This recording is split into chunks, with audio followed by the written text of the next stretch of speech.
I think all of high school is miscommunication when it comes to romance. Not in that particular way. It hasn't happened to me, but I've had some bumps and bruises. You?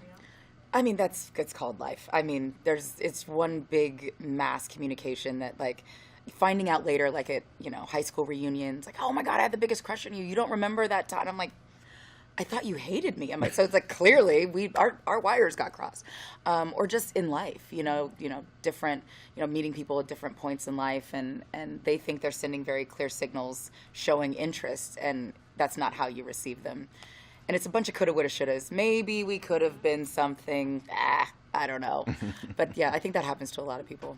I mean, as someone who has been divorced before, and, this was her first Christmas since becoming divorced, and you never know what you're walking into. So you put on so much armor to sort of prepare for the attacks that may or may not come.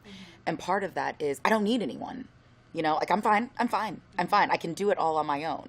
I didn't need him in that way. Whether you did or you didn't, that's not what you're going to show.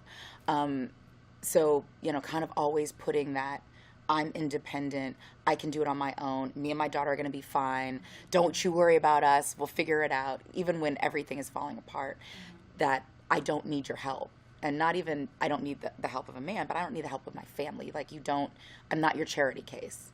Because that's what it can feel like when the first time you're around people after being divorced. People think divorce is like contagious, so, and then there's all sorts of judgments as to why it might have ended, and it's always your fault. So yeah, you come into a lot of situations with your guard up and, all the armor you can get on your body. The fact that I'm playing a patriarch in this is no less no more significant than James Earl Jones and Claudine. Thank you. Thank you. Come on. A garbage man, Yes, a worker, a man trying to find that. It's no less a woman, a single mother. They validate each other's humanity. Yes, sir. The beauty of it is that in this sense, in this film, in some sense captures or validates our humanity. In some sense, that's what's important. I think people love realness. We love honesty. For as much as we want to run away from it sometimes, it's a magnet.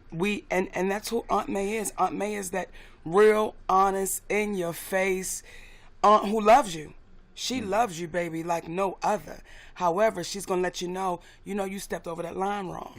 And she's gonna give you some spicy words with it. And she might have a little cocktail in her hand too.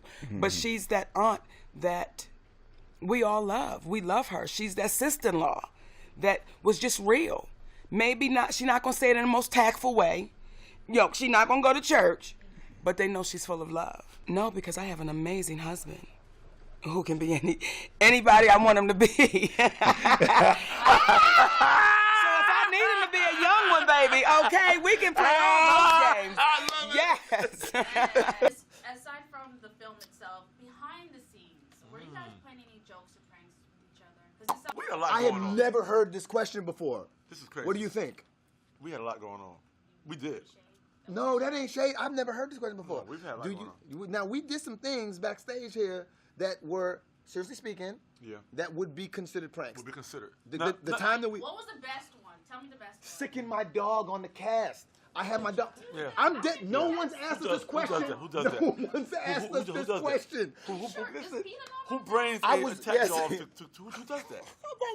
I had my American Bulldog on the set, sicking my dog on the cast. I didn't know that many black people were scared of dogs. You know how irritating it got for someone to be bringing like a little Tupperware for a little piece of the meat and putting a piece of meat on your shoulder, and you're sitting there like, wow, and someone's dog. How do you let someone put meat on your shoulder? You don't feel it. No, it's kind of like putting a kick me sign on your back. But it says kick me, it says eat me, and it's just like a little piece of, it's a sliver, a sliver of meat. No, What's the most outrageous question you've asked a guy? Most outrageous question. I had to ask a guy to get tested, like if he would get tested because he had a cold sore, and I wanted to, before we kiss, before we do anything, I just you crazy. I asked him That's to go, what's up. and he did it. Okay. And so your characters find love in some different ways in this movie. Whew. Eric is, trying to get him a little cougar. Right. He's a cougar. Yeah, I'm a cougar tamer. Oh, What? I'm a cougar tamer. Okay. If you need your grandma to sit down, I sit her down.